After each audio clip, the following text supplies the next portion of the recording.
Assalamualaikum warahmatullahi wabarakatuh. Bertemu lagi dengan saya Egi Ahmad. Di video kali ini saya akan membahas tentang sampah dan juga limbah pabrik. Sudah kita ketahui semuanya bahwa sampah ini adalah suatu barang yang sudah kita tidak gunakan lagi setelah kita pakai. Lalu untuk teman-teman semua, kebanyakan itu masalahnya adalah kurangnya kesadaran untuk masyarakat, karena masih banyak orang-orang yang tidak membuang sampahnya pada tempatnya.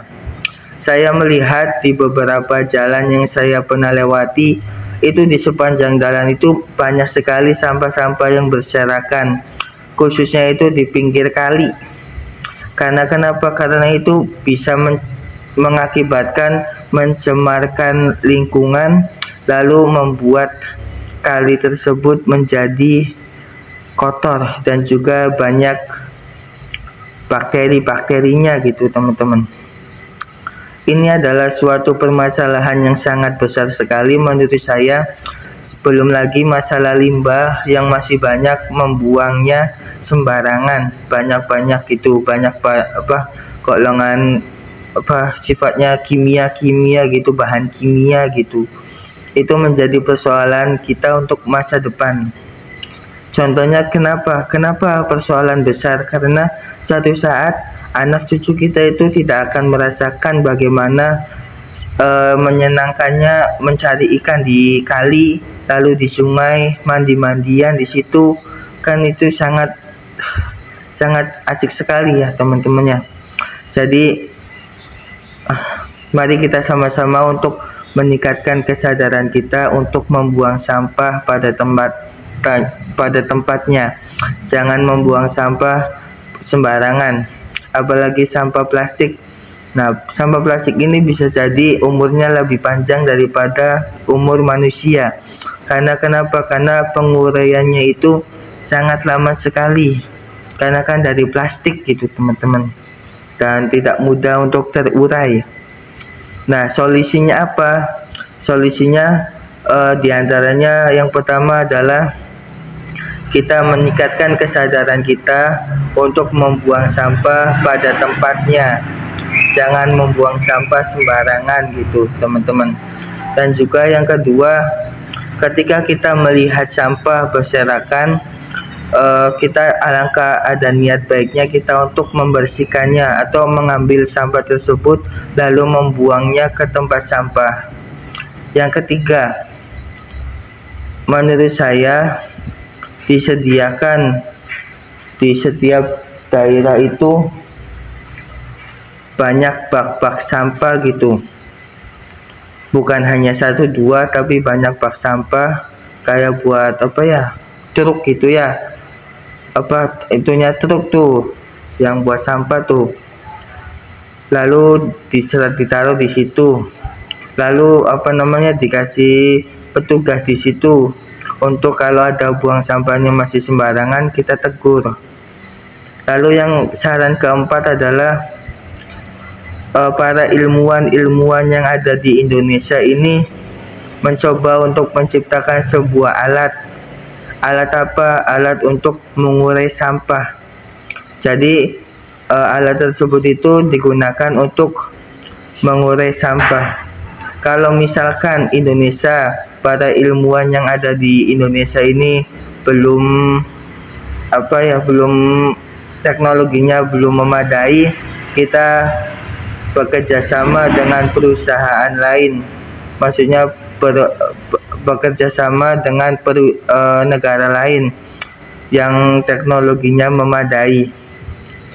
Kita menciptakan sebuah alat atau teknologi yang bisa mengurai sampah-sampah sekaligus, baik sampah plastik ataupun sampah organik, agar sampah tersebut bisa menjadi pupuk ataupun sebagainya. Yang penting tidak mencemari lingkungan. Itu sebagai saran saya untuk pemerintah, sebaiknya menciptakan sebuah alat yang besar gitu untuk bekerja sama dengan negara asing atau negara lain untuk membuat suatu teknologi yang bisa mengolah sampah, yang bisa mengurai sampah, agar permasalahan sampah ini dapat segera dikurangi. Karena kan di beberapa tempat itu yang menjadi tempat pembuang sampah itu sudah seperti membentuk gunung besar ya teman-teman ya. Bisa dilihat sendiri kan yang sudah beredar di TV-TV gitu. Nah, yang pernah viral itu Pandawara kan, yang ada di media sosial. Mereka bergabung untuk membersihkan sungai atau kali-kali yang banyak sampahnya. Mungkin itu adalah suatu langkah yang maju untuk kita semua, tapi tidak mungkin kan Pandawara itu membersihkan seluruh sungai yang ada di Indonesia. Nah, oleh karena itu mari kita untuk meningkatkan kesadaran kita semua untuk membuang sampah pada tempatnya. Jangan membuang sampah kita sembarangan, karena itu sangat berdampak sekali bagi lingkungan kita, apalagi untuk masa depan dunia ini, masa depan bumi ini. Jadi teman-teman, ayo kita tingkatkan lagi kesadaran kita. Ketika kita sudah menggunakan produk tersebut, kita membuang sampah pada tempatnya yang sudah disediakan. Kalau misalkan di situ tidak ada tempat pembuangan sampah atau tempat sampah, kita bawa dulu sampah tersebut sambil berjalan. Kalau misalkan di jalan ada tempat sampahnya, itu baru kita buang sampah tersebut di tempat sampah. Mungkin itu saja sedikit cara dari saya, semoga ada manfaatnya. Semoga ini lebih meningkatkan kesadaran bagi kita semua untuk membuang sampah. Karena saya sedih sekali ketika saya jalan-jalan, maksudnya sedang pergi keluar, lalu menemui sampah banyak sekali tergeletak di pinggir jalan, lalu di sampingnya itu ada kali. Saya sangat sedih sekali, karena kan efeknya juga untuk masa depan anak-anak kita nanti dan juga cucu-cucu kita nanti. Semoga video ini bisa bermanfaat. Saya minta maaf apabila ada kesalahan. Terima kasih. Assalamualaikum warahmatullahi wabarakatuh.